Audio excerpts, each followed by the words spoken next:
विश्व न्यूज 24/7 में आप सभी को सुस्वागत। दर्शक, अमेरिकी राष्ट्रपति डोनाल्ड ट्रंप ने सोमवार को व्हाइट हाउस में प्रेस कॉन्फ्रेंस की और इस दौरान उन्होंने कई अहम मुद्दे पर बात की। उन्होंने कहा कि मैं तानाशाह नहीं बल्कि एक बहुत समझदार शख्स हूँ। ट्रंप ने दावा किया कि मैंने भारत और पाकिस्तान का बीच एक परमाणु युद्ध को होने से रोका था। ट्रंप ने यह भी कहा कि उन्होंने ईरान के परमाणु ठिकानों पर बमबारी का सफल ऑपरेशन किया था। इन बयानों के जरिए उन्होंने अपनी नीतियों और फैसले को सही ठहराया है।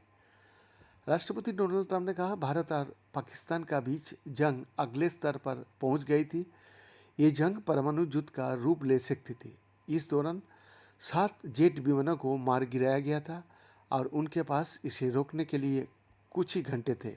मैंने इस जंग को रोक दिया था। डोनाल्ड ट्रंप ने कहा कि ईरान के परमाणु ठिकाने पर बमबारी एक दोष रहित ऑपरेशन था। इस ऑपरेशन में 52 टैंकर और कई F-22 और B-2 बमवर्षक विमानों का इस्तेमाल हुआ था। ट्रंप ने यह भी कहा कि उन्होंने टैरिफ के जरिए युद्ध को रोका। उन्होंने कहा कि टैरिफ की ताकत को कोई नहीं जानता है।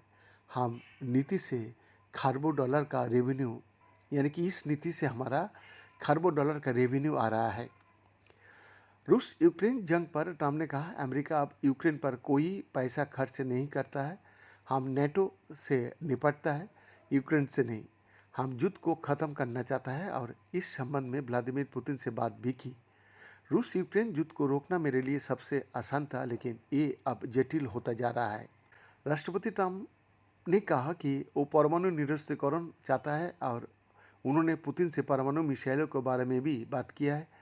यूक्रेन की सुरक्षा गारंटी पर ट्रंप ने कहा कि मैंने इसकी प्रक्रियाओं पर अभी चर्चा नहीं किया है, लेकिन मुझे लगता है कि वो इसका समाधान निकाल लेंगे। उन्होंने कहा कि हम नेटो को मिसाइल देता है और वो यूक्रेन को देता है। अब हम यूक्रेन पर पैसा नहीं खो रहे बल्कि कमा रहा है। बीएन का एक्सक्लूसिव रिपोर्ट, विश्व न्यूज 24/7 रांची।